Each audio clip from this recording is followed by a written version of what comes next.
Now let's talk about the interview. In a scenario, you might have been selected after screening of your CV, or there might be a situation where you are going for a direct short interview. There are walk-in interviews as well going on. In either of this scenario, we would be looking at how you're supposed to approach that interview by using your body language, and how you're supposed to smile, and what are the questions there that you have to keep in mind.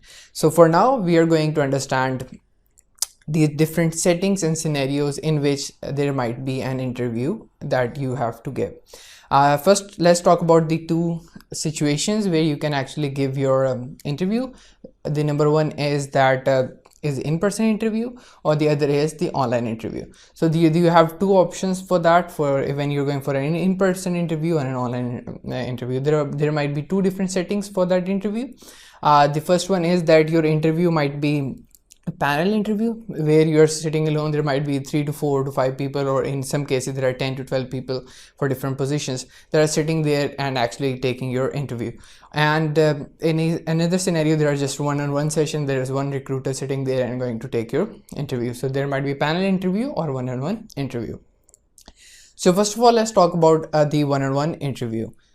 In one-on-one interview, you have to make sure when you're going to go inside that office, you have to make sure you actually enter with a smile inside the office when you're going for an in-person interview, or in a certain scenario where you are on an online setting, you have to actually start off by having a smile and giving some good ratings.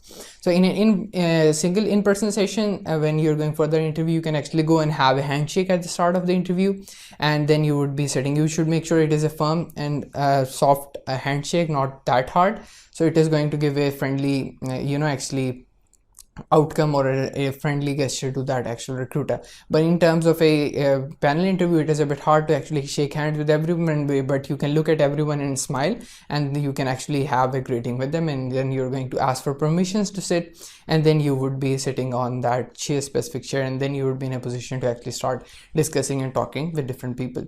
So that was the thing for there are two scenarios. So in that scenario, when you're going to talk about that specific panel interview, there might be a lot of different people sitting there, so you have to make sure you're engaging with everyone, right? If someone has to ask you a question and he's actually started to screen at the CV, look at the CV, you have to make sure you are actually taking everyone in part in that specific panel interview, so that they won't be feeling left out. And that is the scenario you have to make sure in that scenario.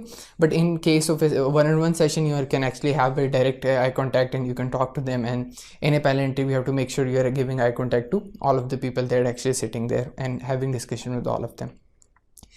That is the part for the in-person interview and the overall panel interview. And the another thing is that when you're going to go for a specific interview, you have to make sure of your dressing.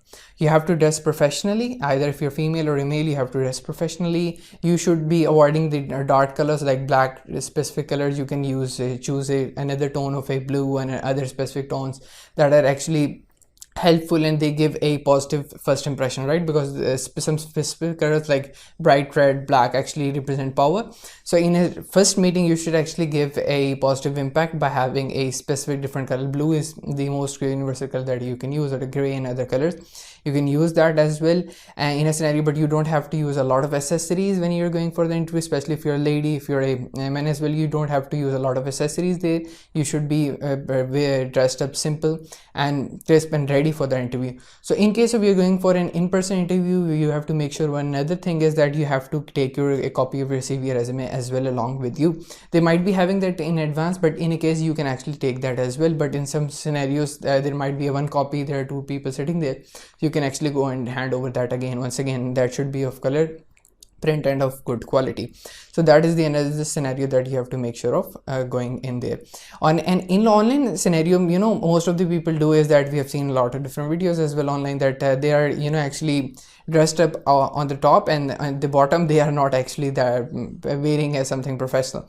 So when you're going to go for an online interview and you're going to talk through that screen, you have to make sure that you actually are fully dressed up and fully ready. And yeah, you are in when you're physically in a certain situation or physically dressed up professionally, your actual talk and your style would be getting professional as well. So you have to make sure you are completely dressed up and you are ready for the specific interview.